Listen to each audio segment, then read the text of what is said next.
எல்லாமே சிவபெருமான் என்று நினைக்கும் பொழுது இந்த மனநோய்கள் எல்லாம் அவர்களை விட்டு நீங்கி விடுகிறது. இப்போ மனம் ஆரோக்கியப்படும் பொழுது, மனம் அமைதியடையும் பொழுது, சலனமில்லாத தண்ணீரிலே சூரிய ஒளி பிரதிபலிப்பது போல, சூரியனுடைய பிம்பமானது பிரதிபலிப்பது போல நம் மனமானது சலனமில்லாத நிலைக்கு சென்று விடுகிறது என்னும் பொழுது, அங்கு இறைவனின் காட்சியானது சலனமில்லாமல் நம்மால் பார்க்க முடியும் அப்படிங்கிறத தெள்ள தெளிவாக தெரிந்து கொள்ள வேண்டியது இருக்கிறது. அப்போ நம்ம ஒரு விஷயத்தை நல்லதாகவே பார்க்கின்றோம் அப்படிங்கும் போது நம் பார்வைக்கு அனைத்தும் நல்லவையாகவே தெரிய ஆரம்பிக்கிறது.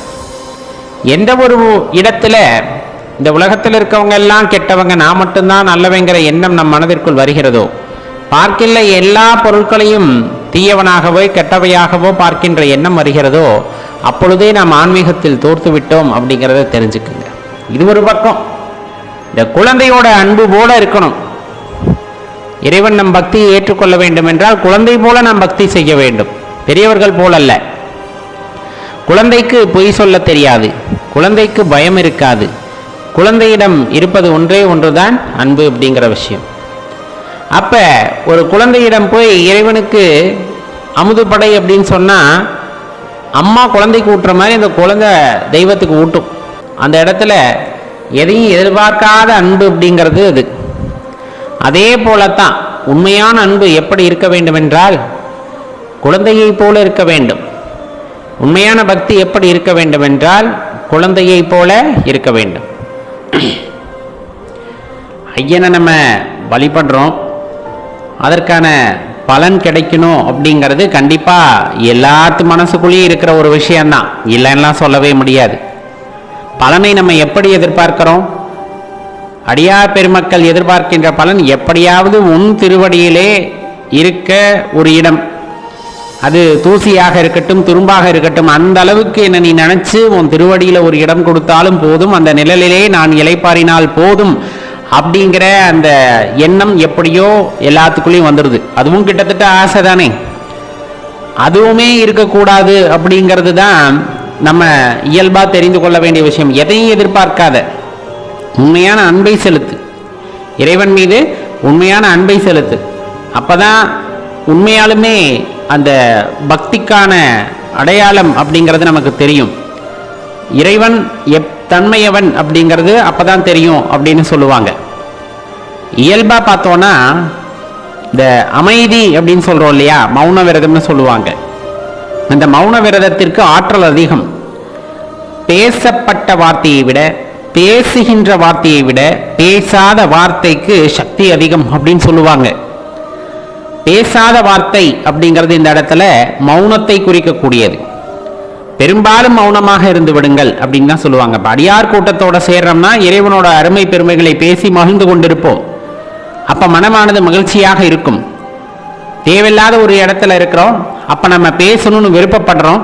அப்ப பேசும்போது அதனால் விளையக்கூடிய பயன்கள் யாது அப்படின்னு யோசிச்சு பாருங்க. இப்ப நல்ல விஷயங்களை பேசும்போது நல்லவைகள் நிகழும். தேவையில்லாம நேரத்தை போக்கக்கூடிய பேச்சுக்களை எல்லாம் பேசி கொண்டிருந்தால் என்ன ஆக போகுது, அதனால் என்ன பயன் வந்து விளைய போகிறது அப்படின்னு யோசிச்சோம்னா உடலுடைய ஆற்றல், அந்த உயிர் சக்தியானது வீணடிகிறது அப்படிங்கிறத தான் தெரிஞ்சுக்கணும். அப்ப பேசாம இருந்த ஆற்றல் பெருக்கு உண்டாகுமா? கண்டிப்பா ஆற்றலானது சேமிக்கப்படும். உடலோட ஆரோக்கியம் ரொம்ப முக்கியம்.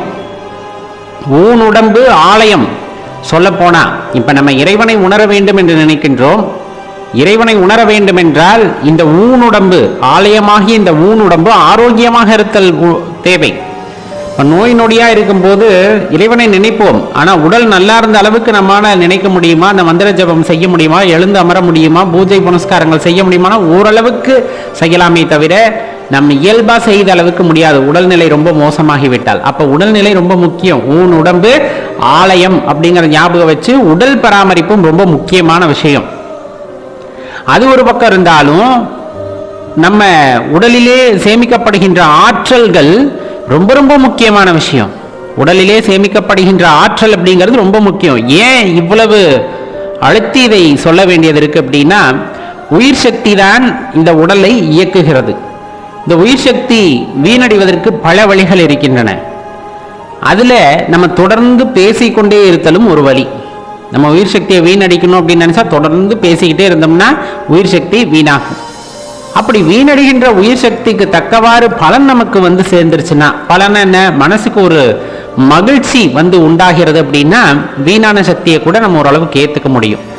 சம்பந்தமே இல்லாமல் பேசுகின்ற வார்த்தைகள், சம்பந்தமே இல்லாமல் பேசுகின்ற பேச்சுகளால் உயிர் சக்தி வீணாகிறது அப்படிங்கும் போது கண்டிப்பா அது இறைவனை உணர்வதற்கு தேவையான ஆற்றலை வீணடிக்கும் அப்படிங்கிறத தெரிஞ்சுக்கணும். அந்த ஆற்றல் இருந்திருந்ததுன்னா நம்ம கொஞ்சம் அப்படியே முன்ன நடை போட்டிருந்தோம்னா இறைவனை உணர்ந்துக்கலாம். ஆனால் அந்த ஆற்றலை நம்ம இழந்து விட்டோம். ஏன்? தொடர்ந்து தேவையில்லாம பேசுறோம். அதன் மூலமா மனம் சஞ்சலப்படுகிறது.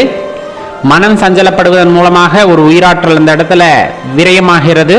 அப்ப உடலிலே இருக்கக்கூடிய உயிராற்றல் குறைய குறைய என்ன ஆகுது அப்படின்னா இறைவனை உணரக்கூடிய அந்த ஆற்றல், சிவபெருமானை உணரக்கூடிய அந்த ஆற்றலானது வீணடிக்கப்படுகிறது. இது உள்ளபடியே யதார்த்தமா அனைவருமே உணர்ந்து கொள்ள வேண்டிய ஒரு விஷயம்.